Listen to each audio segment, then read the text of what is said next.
Pendant longtemps, les archéologues n'ont jamais, ne serait-ce qu'imaginé, que l'Amazonie ait pu un jour être densément peuplée. Parce que lorsqu'on a commencé à récolter des données sur place, il n'y avait là-bas que de minuscules tribus. Il était très difficile de concevoir que cette forêt ait pu un jour abriter une population aussi importante.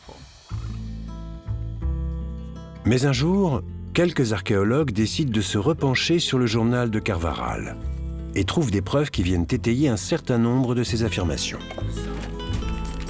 Eduardo Neves fait partie de ces scientifiques d'avant-garde. Il a concentré ses efforts autour de Manaus, la capitale du vaste État de l'Amazonas. Le travail du Central Amazon Project, mené par Eduardo Neves, a complètement transformé notre compréhension de l'Amazonie. C'est en venant un jour visiter ce verger que le docteur Neves remarque les vestiges d'une culture ancestrale éparpillée un peu partout sur le sol. Le sol est jonché de petits éclats de céramique. La quantité est impressionnante. Cela peut sembler insignifiant, mais pour un œil expérimenté, ces tessons de poterie en disent long sur le passé de cet endroit. Salut Sylvia. Du nouveau? Regarde ce qu'on a trouvé aujourd'hui. Un morceau du Grand Mur, super. Ces fragments donnent à l'équipe d'importantes indications sur ceux qui vivaient ici et à quelle époque.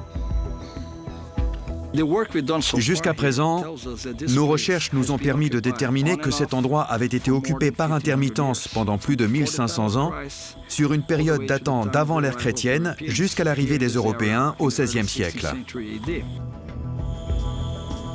À l'époque du voyage d'Orellana, en 1542, ce village comptait près d'une centaine d'habitants. Des villages comme celui-ci, Eduardo Neves en a découvert plus d'une centaine dans la région. Je pourrais passer le reste de ma vie à fouiller uniquement ce site. Il a une superficie de 40 hectares, mais dans cette zone, on a plus d'une centaine de sites de 30 km sur 30.